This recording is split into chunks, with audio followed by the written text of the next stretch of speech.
Psalm 103, I'll start at verse 8. The Lord is compassionate and gracious, slow to anger, abounding in love. He will not always accuse, nor will he harbor his anger forever.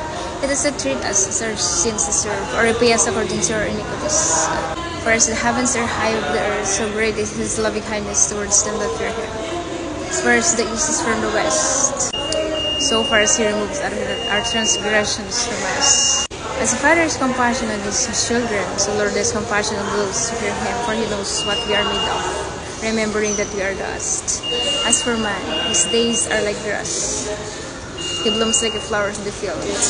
When the wind passes over it, it vanishes, and its place is no longer known. But the mercy of the Lord is from everlasting to everlasting upon them that fear him.